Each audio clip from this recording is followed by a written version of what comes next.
তো hello' friends, আজি আকৌ এটা নতুন ভিডিঅ'লৈ তোমালোকক সকলোকে স্বাগতম জনাইছোঁ। আজি আমি আলোচনা কৰিম ক্লাছ 11 এছামিছ ছাবজেক্টৰ 6 নম্বৰ চেপ্টাৰটো, অৰ্থাৎ কেম্ব্ৰিজৰ শিক্ষা ব্যৱস্থা আৰু শিক্ষানুষ্ঠান।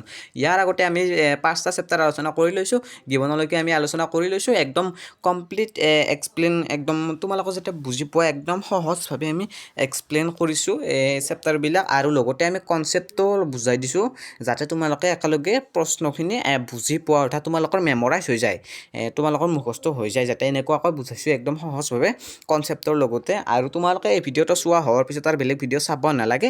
ইয়াৰ পৰা তোমালোকৰ যিবিলাক ইম্পৰ্টেণ্ট কুৱেশ্যন আনচাৰ আছে গোটেইখিনি তোমালোকৰ মনত ৰৈ যাব, আৰু মই একদম সহজভাৱে বুজাই দিম। তো বলক ষ্টুডেণ্টসকল, দেৰি নকৰি এতিয়া আমি ক্লাছটো আৰম্ভ কৰোঁ। প্ৰথমতে আমাৰ 1 মাৰ্কৰ কুৱেশ্যনখিনি আছে, কেম্ব্ৰিজৰ শিক্ষা ব্যৱস্থা আৰু শিক্ষানুষ্ঠান। এই প্ৰথমতে 1 মাৰ্কৰ কুৱেশ্যনখিনি আছে। কেম্ব্ৰিজ বিশ্ববিদ্যালয় কোনখন নদীৰ উপত্যকাত অৱস্থিত? কেম্ব্ৰিজ বিশ্ববিদ্যালয় কেম নদীৰ উপত্যকাত অৱস্থিত? কেম্ব্ৰিজ যি বিশ্ববিদ্যালয় আছিল, কেম্ব্ৰিজ বিশ্ববিদ্যালয়খন এখন নদীৰ উপত্যকাত অৱস্থিত। সেই নদীখন হ'ল কি? কেম নদী। কেম নদীৰ উপত্যকাত অৱস্থিত কেম্ব্ৰিজ বিশ্ববিদ্যালয়, কি কেম নদীৰ উপত্যকাত অৱস্থিত। কেম্ব্ৰিজ বিশ্ববিদ্যালয়ৰ অধীনত কেইখন কলেজ আছে? কেম্ব্ৰিজ বিশ্ববিদ্যালয়ৰ অধীনত কেইখন কলেজ আছে? 31খন কলেজ আছে। কেম্ব্ৰিজ বিশ্ববিদ্যালয়ৰ অধীনত কি 31খন কলেজ আছে? 31খন কলেজ আছে। কেম্ব্ৰিজ বিশ্ববিদ্যালয়ৰ অধীনত কি 31খন কলেজ আছে। এতিয়া তলৰ কুৱেশ্যনটো চোৱা হয়। ইয়াতে কৈছে ডক্টৰ হীৰেণ গোহাঁয়ে অধ্যয়ন কৰা কেম্ব্ৰিজ কলেজখনৰ নাম কি? ডক্টৰ হীৰেণ গোহাঁয়ে অধ্যয়ন কৰা কেম্ব্ৰিজ কলেজখনৰ নাম হ'ল কি গনভিল এণ্ড কিজ। কি Gonville and keys. Doctor Hiren গোহাঁয়ে অধ্যয়ন কৰা, ডক্টৰ হীৰেণ গোহাঁই কোন? ডক্টৰ হীৰেণ গোহাঁই হ'ল এই পাঠটোৰ লেখক, হ'ল ডক্টৰ হীৰেণ গোহাঁই। কেম্ব্ৰিজ শিক্ষা ব্যৱস্থা আৰু শিক্ষানুষ্ঠান পাঠটোৰ লেখক ডক্টৰ হীৰেণ গোহাঁই। ডক্টৰ হীৰেণ গোহাঁয়ে অধ্যয়ন কৰা কেম্ব্ৰিজ কলেজখনৰ নাম কি? ডক্টৰ হীৰেণ গোহাঁয়ে অধ্যয়ন কৰা কেম্ব্ৰিজ কলেজখনৰ নাম হ'ল কি গনভিল এণ্ড কিজ। কেম্ব্ৰিজ বিশ্ববিদ্যালয় কোনে প্ৰতিষ্ঠা কৰিছিল? কেম্ব্ৰিজ বিশ্ববিদ্যালয় জন কি ডক্টৰ কিজ নামৰ এজন বৈদ্যই প্ৰতিষ্ঠা কৰিছিল। কি কেম্ব্ৰিজ বিশ্ববিদ্যালয় কি ডক্টৰ কিজ নামৰ এজন বৈদ্যই প্ৰতিষ্ঠা কৰিছিল। এইটো মনত ৰাখিবা, একদম ইম্পৰ্টেণ্ট কুৱেশ্যন হয়। কেম্ব্ৰিজ বিশ্ববিদ্যালয় কোনে প্ৰতিষ্ঠা কৰিছিল? কেম্ব্ৰিজ বিশ্ববিদ্যালয় ডক্টৰ কিজ নামৰ এজন বৈদ্যই প্ৰতিষ্ঠা কৰিছিল। জৰ্জ ষ্টাইনাৰ কোন? জৰ্জ ষ্টাইনাৰ হ'ল এগৰাকী বিখ্যাত মাৰ্কিন পণ্ডিত। জৰ্জ ষ্টাইনাৰ কোন? জৰ্জ ষ্টাইনাৰ হ'ল এগৰাকী কি বিখ্যাত মাৰ্কিন পণ্ডিত। কি জৰ্জ ষ্টাইনাৰ আছিল এগৰাকী বিখ্যাত মাৰ্কিন পণ্ডিত। এতিয়া তলৰ কুৱেশ্যনটো চাওঁ হা। ইয়াতে প্ৰথমতে কুৱেশ্যনবিলাকৰ নাম্বাৰবিলাক অলপ ভুল হৈ আছে, তোমালোকে চাবলৈ ইয়াতে ধ্যান দিবা, কাৰণ কুৱেশ্যনটো চাবা তোমালোকে।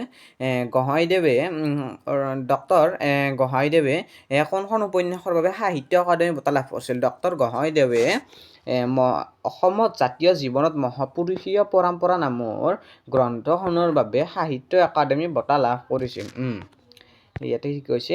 ডক্টৰ গোহাঁইদেৱে কোনখন উপন্যাসৰ বাবে সাহিত্য একাডেমী বঁটা লাভ কৰিছিল? ডক্টৰ গোহাঁইদেৱ বৰুৱাই অসমৰ জাতীয় জীৱনত মহাপুৰুষীয় পৰম্পৰা নামৰ উপন্যাসখনৰ বাবে সাহিত্য একাডেমী বঁটা লাভ কৰিছিল। ডক্টৰ গোহাঁইদেৱ বৰুৱাই কোনখন উপন্যাসৰ বাবে সাহিত্য একাডেমী বঁটা লাভ কৰিছিল? ডক্টৰ গোহাঁইদেৱ বৰুৱাই অসমৰ জাতীয় জীৱনত মহাপুৰুষীয় পৰম্পৰা নামৰ উপন্যাসখনৰ বাবে সাহিত্য একাডেমী বঁটা লাভ কৰিছিল। কি অসমৰ জাতীয় জীৱনত মহাপুৰুষীয় পৰম্পৰা নামৰ উপন্যাসখনৰ বাবে সাহিত্য একাডেমী বঁটা লাভ কৰিছিল। এতিয়া তলৰ কুৱেশ্যনটো চাওঁ হা। তলৰ কুৱেশ্যনটো কি কৈছে? ইয়াতে কৈছে যে কি বতাহত কৰ গধূলি গোপাল আত্মকথামূলক গ্ৰন্থখনৰ কোনে ৰচনা কৰিছিল? বতাহত কৰ গধূলি গোপাল আত্মকথামূলক গ্ৰন্থখন ৰচনা কৰিছিল কোনে? ডক্টৰ হীৰেণ গোহাঁয়ে। কোনে? ডক্টৰ হীৰেণ গোহাঁয়ে। ইয়াতে কি কৈছে? বতাহত কৰ গধূলি গোপাল আত্মকথামূলক গ্ৰন্থখন কোনে ৰচনা কৰিছিল? বতাহত কৰ গধূলি গোপাল আত্মকথামূলক গ্ৰন্থখন ৰচনা কৰিছিল কোনে? ডক্টৰ হীৰেণ গোহাঁইদেৱে। কোনে? ডক্টৰ হীৰেণ গোহাঁইদেৱে বতাহত কৰ গধূলি গোপাল আত্মকথামূলক গ্ৰন্থখন ৰচনা কৰিছিল। এতিয়া তলৰ কুৱেশ্যনটো চাওঁ। ইয়াতে কি কৈছে?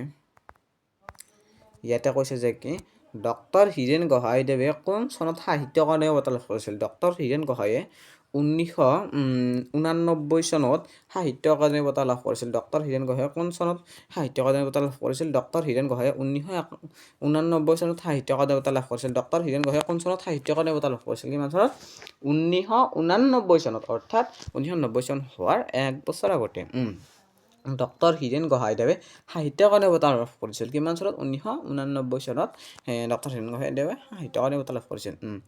অক্সফৰ্ড আৰু কেম্ব্ৰিজ বিশ্ববিদ্যালয় কোন মহাদেশৰ অন্তৰ্গত অক্সফৰ্ড আৰু কেম্ব্ৰিজ বিশ্ববিদ্যালয় কি ইউৰোপ মহাদেশৰ অন্তৰ্গত কি অক্সফৰ্ড আৰু কেম্ব্ৰিজ বিশ্ববিদ্যালয়খন কোনখন মহাদেশৰ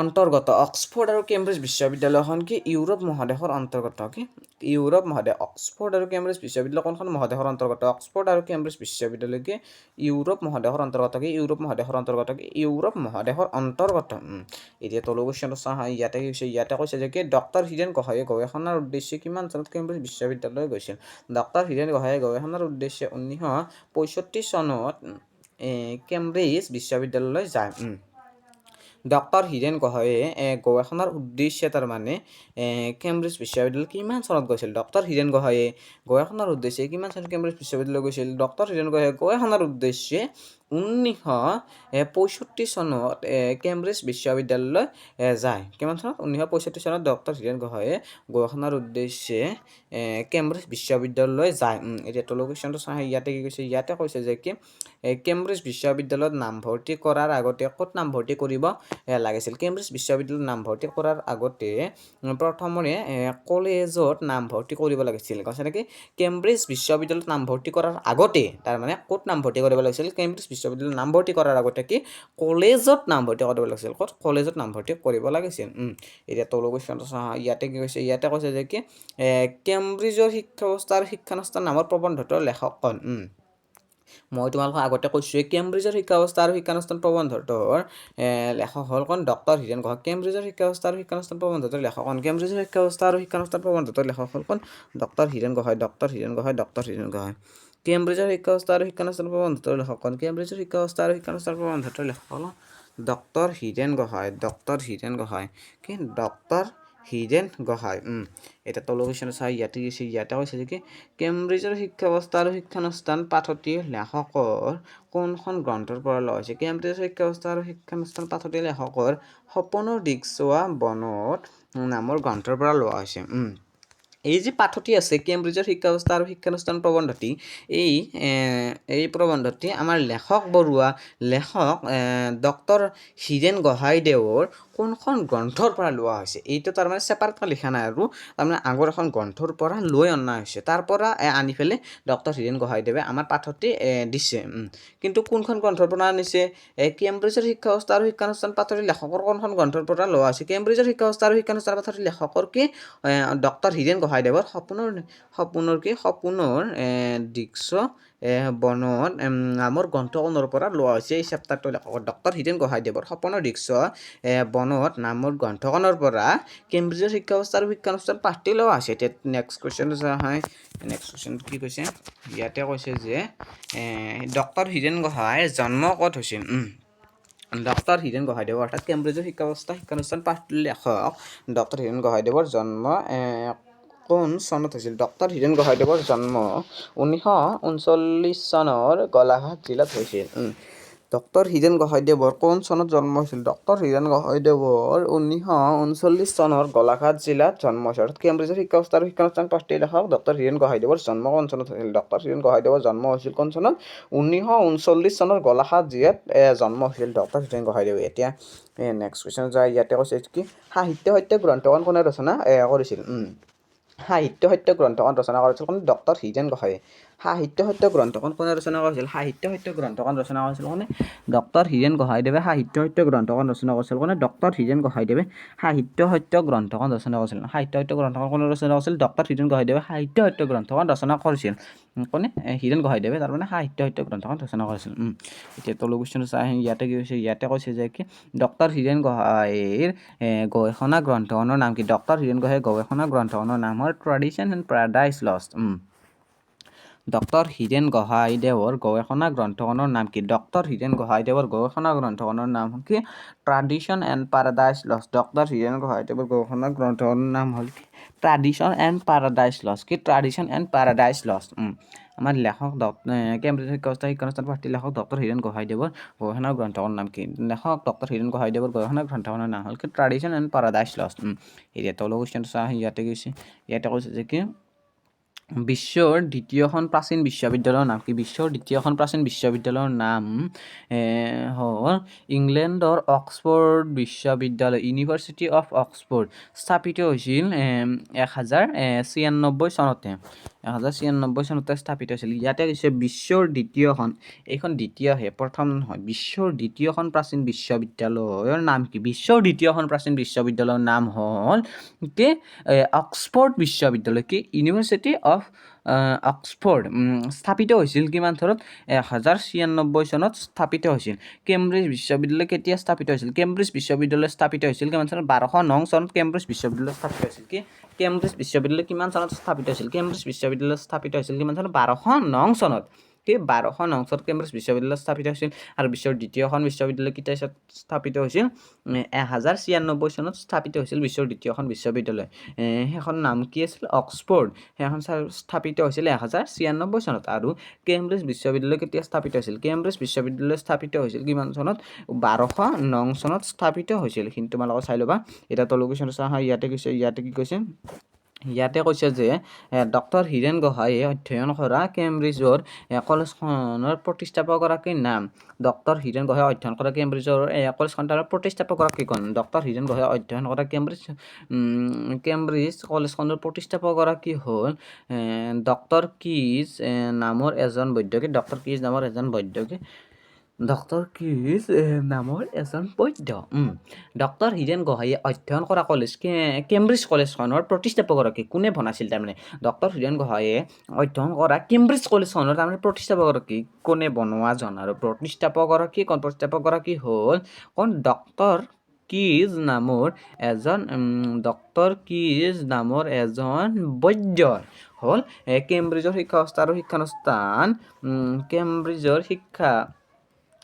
কেম্ব্ৰিজ বিশ্ব কলেজখনৰ প্ৰতিষ্ঠাপক ডক্টৰ কিজ নামৰ এজন বৈদ্য। এতিয়া তলৰ কুৱেশ্যনটো চাওঁ। ইয়াতে কৈছে ইউৰোপ একচকীয় আৰু অন্যান্য পৰম্পৰাগত অনুষ্ঠান বুলি কাক কৈছে?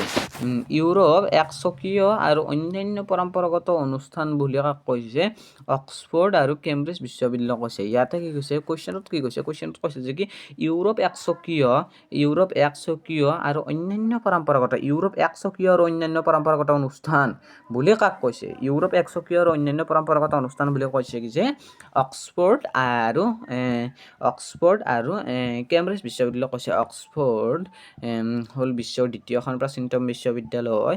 স্থাপিত হৈছিল 1000 কিমান চনত আছিল? স্থাপিত হৈছিল 1096 চনত। আৰু কেম্ব্ৰিজ বিশ্ববিদ্যালয় স্থাপিত হ'ল 1209 চনত। এইখিনি তোমালোকে চাই ল'বা। ইয়াতে কুৱেশ্যনটোত কৈছে যে কি ইউৰোপ একচকীয় আৰু অন্যান্য পৰম্পৰাগত অনুষ্ঠান বুলি কাক কোৱা হৈছে? ইউৰোপৰ একচকীয় আৰু অন্যান্য পৰম্পৰাগত অনুষ্ঠান বুলি অক্সফৰ্ড আৰু কেম্ব্ৰিজ বিশ্ববিদ্যালয় কৈছে। অক্সফৰ্ড কিমান চনত স্থাপিত হৈছিল? অক্সফৰ্ড আছিল বিশ্বৰ দ্বিতীয়খন প্ৰাচীনতম বিশ্ববিদ্যালয়। অক্সফৰ্ড স্থাপিত হৈছিল 1996 চনত। আৰু কেম্ব্ৰিজ বিশ্ববিদ্যালয় স্থাপিত হৈছিল কিমান চনত? কেম্ব্ৰিজ বিশ্ববিদ্যালয় স্থাপিত হৈছিল 1209 চনত। আৰু অক্সফৰ্ড স্থাপিত হৈছিল 1096 চনত। অক্সফৰ্ড স্থাপিত কিমান চনত হৈছিল? 1096 চনত। আৰু কেম্ব্ৰিজ বিশ্ববিদ্যালয় স্থাপিত হৈছিল 1209 চনত। এইখিনি কুৱেশ্যনটো একবাৰ আৰু তোমালোকক ৰিপিট কৰা দিয়ে। ইউৰোপৰ একচকীয় আৰু অন্যান্য পৰম্পৰাগত অনুষ্ঠান বুলি কাক কোৱা হয়? ইউৰোপৰ একচকীয় আৰু অন্যান্য পৰম্পৰাগত অনুষ্ঠান বুলি কাক কোৱা হয়? অক্সফৰ্ড আৰু কেম্ব্ৰিজ বিশ্ববিদ্যালয় ইউৰোপৰ একচকীয় আৰু অন্যান্য পৰম্পৰাগত অনুষ্ঠান বুলি কোৱা হয় অক্সফৰ্ডক আৰু কেম্ব্ৰিজ বিশ্ববিদ্যালয় ইউৰোপৰ একচকীয় অন্যান্য পৰম্পৰাগত অনুষ্ঠান বুলি কোৱা হয়। এতিয়া তলৰ কুৱেশ্যনটো চাই। ইয়াতে কি কৈছে? ইয়াতে কৈছে যে অক্সফৰ্ড আৰু কেম্ব্ৰিজ বিশ্ববিদ্যালয় কেতিয়া প্ৰতিষ্ঠা কৰা হৈছিল? অক্সফৰ্ড আৰু কেম্ব্ৰিজ বিশ্ববিদ্যালয় প্ৰতিষ্ঠা কৰা হৈছিল মধ্যযুগৰ দ্বাদশ-ত্ৰয়োদশ শতিকাতে। অক্সফৰ্ড স্থাপিত হৈছিল কিমান? অক্সফৰ্ড আৰু কেম্ব্ৰিজ বিশ্ববিদ্যালয় কেতিয়া স্থাপিত কৰিছিল? অক্সফৰ্ড আৰু কেম্ব্ৰিজ বিশ্ববিদ্যালয় স্থাপিত কৰা হৈছিল মধ্যযুগৰ দ্বাদশ-ত্ৰয়োদশ শতিকাতে। কৈছে নেকি অক্সফৰ্ড আৰু কেম্ব্ৰিজ বিশ্ববিদ্যালয় কেতিয়া প্ৰতিষ্ঠা কৰা হৈছিল? অক্সফৰ্ড আৰু কেম্ব্ৰিজ বিশ্ববিদ্যালয় প্ৰতিষ্ঠা কৰা হৈছিল কিমান চনত? অৰ্থাৎ কিমান যুগত? মধ্যযুগৰ দ্বাদশ-ত্ৰয়োদশ শতিকাতে অক্সফৰ্ড আৰু কেম্ব্ৰিজ বিশ্ববিদ্যালয় প্ৰতিষ্ঠা কৰা হৈছিল কিমান চনত? মধ্যযুগৰ দ্বাদশ-ত্ৰয়োদশ শতিকাতে অক্সফৰ্ড আৰু কেম্ব্ৰিজ বিশ্ববিদ্যালয় প্ৰতিষ্ঠা কৰা হৈছিল। এতিয়া তলৰ কুৱেশ্যনখিনি চাওঁ। তলৰবিলাক 2 নম্বৰী কুৱেশ্যন হয়। 2 বা 3 নম্বৰৰ প্ৰশ্ন উত্তৰ। এতিয়া প্ৰথম 1 নম্বৰ কুৱেশ্যনটো চাওঁ। ইউৰোপত মধ্যযুগত স্থাপন হোৱা 4খন বিশ্ববিদ্যালয়ৰ নাম লিখা। ইউৰোপত মধ্যযুগত স্থাপন হোৱা 4খন বিশ্ববিদ্যালয় চাৰিখন বিশ্ববিদ্যালয়ৰ নাম ক্ৰমে পাৰি বা পেৰিছ কি নাম ক্ৰমে কি পেৰিছ হাইডেলবাৰ্গ অক্সফৰ্ড আৰু কেম্ব্ৰিজ ইয়াতে কি কৈছে ইয়াত কৈছে যে মধ্যযুগত স্থাপন হোৱা ইউৰোপত মধ্যযুগত স্থাপন হোৱা চাৰিখন বিশ্ববিদ্যালয়ৰ নাম লিখে ইউৰোপত মধ্যযুগত স্থাপন হোৱা চাৰিখন বিশ্ববিদ্যালয়ৰ নাম হ'ল কি পেৰিছ আৰু কি হাইডেলবাৰ্গ আৰু কি অক্সফৰ্ড আৰু কি কেম্ব্ৰিজ কি পেৰিছ হাইডেলবাৰ্গ অক্সফৰ্ড আৰু কেম্ব্ৰিজ কি পেৰিছ হাইডেলবাৰ্গ অক্সফৰ্ড আৰু কেম্ব্ৰিজ ইয়াতে কৈছে ইউৰোপ ঠাইখিনিৰ মধ্যযুগতেই স্থাপন হোৱা চাৰিখন বিশ্ববিদ্যালয়ৰ নাম লিখা ইউৰোপত মধ্যযুগতে স্থাপন হোৱা চাৰিখন বিশ্ববিদ্যালয়ৰ নাম হৈছে কি পেৰিছ হাইডেলবাৰ্গ অক্সফৰ্ড আৰু কেম্ব্ৰিজ এইখিনি হৈ গৈছে এতিয়া নেক্সট কুৱেশ্যন হয় ইয়াতে কি কৈছে ইয়াতে কৈছে যে কি কেম্ব্ৰিজৰ ইয়াতে স্পেলিংটো অলপ মিষ্টেক হৈ আছে আৰু তোমালোকে এইবিলাক ধ্যান নিদিবা মইতো তোমালোকক বুজাই দি আছোঁ কেম্ব্ৰিজ বিশ্ববিদ্যালয়ৰ কলেজবোৰৰ অধ্যক্ষসকলক কিদৰে নিৰ্বাচন কৰা হৈছিল কেম্ব্ৰিজ বিশ্ববিদ্যালয়ৰ কলেজবোৰৰ অধ্যক্ষসকলক ফেলোসকলৰ দ্বাৰা নিৰ্বাচন কৰা হৈছিল বা কৰে কেম্ব্ৰিজ বিশ্ববিদ্যালয়ৰ অধ্যক্ষসকলক কিদৰে নিৰ্বাচন কৰা হৈছিল কেম্ব্ৰিজ বিশ্ববিদ্যালয়ৰ অধ্যক্ষসকলক ফেলোসকলৰ দ্বাৰা নিৰ্বাচন কৰা হৈছিল কি আমাৰ যি কেম্ব্ৰিজ বিশ্ববিদ্যালয়ৰ অধ্যক্ষসকল আছিল তেওঁলোকক কিহৰ দ্বাৰা নিৰ্বাচন কৰা হৈছিল কেম্ব্ৰিজ বিশ্ববিদ্যালয়ৰ অধ্যক্ষসকলক কি ফেলোসকলৰ দ্বাৰা নিৰ্বাচন কৰা হৈছিল এতিয়া তলৰ কুৱেশ্যনটো চাহা ইয়াতে কি কৈছে এইখিনি হৈ গৈছে তলৰ কুৱেশ্যনটো কি কৈছে ইয়াতে কৈছে যে কি ইউৰোপৰ মধ্যযুগত স্থাপন হোৱা কেইখনমান প্ৰাচীন বিশ্ববিদ্যালয়ৰ নাম উল্লেখ কৰাৰ ওপৰত তোমালোকক ক'লোৱে ইউৰোপত মধ্যযুগত স্থাপন হোৱা কেইখনমান প্ৰাচীন বিশ্ববিদ্যালয়ৰ নাম হ'ল কি পেৰিছ হাইডেলবাৰ্গ অক্সফৰ্ড আৰু কেম্ব্ৰিজ বালন ইত্যাদি তোমালোকৰ ওপৰৰখিনি চাইছা যদি এইটো নকৰিলে হৈ যাব চেম কুৱেশ্যন হয় এতিয়া তলৰ কুৱেশ্যন ইয়াতে কি কৈছে এইটো লাষ্ট কুৱেশ্যন ইয়াতে কৈছে যে কি বিশ্বৰ প্ৰাচীনতম প্ৰখ্যাত বিশ্ববিদ্যালয়খনৰ নাম কি এইখন কেতিয়া স্থাপিত হৈছিল বিশ্বৰ প্ৰাচীনতম প্ৰখ্যাত বিশ্ববিদ্যালয় হ'ল ইটালীৰ ৱালগানা বিশ্ববিদ্যালয় 1088 চনত স্থাপিত হৈছিল অৱশ্য অন্য এক তথ্য মতে মাৰ্কৰ কৰিনিয়ন বিশ্ববিদ্যালয়খন 859 চনতে স্থাপন হৈছিল ইয়াতে কি কৈছে কুৱেশ্যনটো বুজি ল'বা বিশ্বৰ প্ৰাচীন প্ৰখ্যাত বিশ্ববিদ্যালয়ৰ নাম কি আৰু এইখন কেতিয়া স্থাপিত হৈছিল বিশ্বৰ প্ৰাচীন প্ৰখ্যাত বিশ্ববিদ্যালয়খনৰ নাম হ'ল কি ইটালীৰ ৱালগানা বিশ্ববিদ্যালয় 1088 চনতে স্থাপন হৈছিল আৰু অৱশ্য আৰু এক তথ্য মতে কৰিনিয়ন বিশ্ববিদ্যালয়খন 859 চনতে স্থাপিত হৈছিল এইখিনিয়ে আছিল তোমালোকৰ 6 নম্বৰ চেপ্টাৰ অৰ্থাৎ কেম্ব্ৰিজৰ শিক্ষা ব্যৱস্থা আৰু শিক্ষানুষ্ঠান পাঠ সকলোখিনি ইম্পৰ্টেণ্ট কুৱেশ্যন আছিল এইখিনি 2 নম্বৰ 3 নম্বৰে অলপ কম আছে 1 নম্বৰে বেছি দিছোঁ আৰু তোমালোকক মই যিখিনি কুৱেশ্যন প্ৰভাইড কৰিছোঁ সেইখিনি কুৱেশ্যন মাজৰ পৰা এক্সামত সোধা যাব তোমালোকে ভালদৰে চাবা আৰু এনেকৈ তোমালোকে মই ইম্পৰ্টেণ্ট কুৱেশ্যন আনচাৰ আনি থাকিম আৰু যোৱা এই চেনেলটোতে আগৰ ভিডিঅ'ত আছে আমাৰ এডুকেশ্যন আৰু ছ'চিয়েল ছায়েন্সৰ কৰ্চটো এতিয়া আমি এছামিছৰ চেপ্টাৰ ৱাইজ যিবিলাক ইম্পৰ্টেণ্ট কুৱেশ্যন আছে সেইবিলাক আলোচনা কৰি আছোঁ যদি হৈ যায় এইখিনি হৈ যোৱাৰ পিছত আমি ইয়াৰে previous year question paper solution কৰিম আৰু তাৰে পিছত আমি ইংলিছৰ চেপ্টাৰটো আৰম্ভ কৰিম তো আজি এইখিনি আছিল থেংক ইউ ফ্ৰেণ্ডছ তো নেক্সট ভিডিঅ'ত লগ পাম আকৌ এটা সুন্দৰ ভিডিঅ' লৈ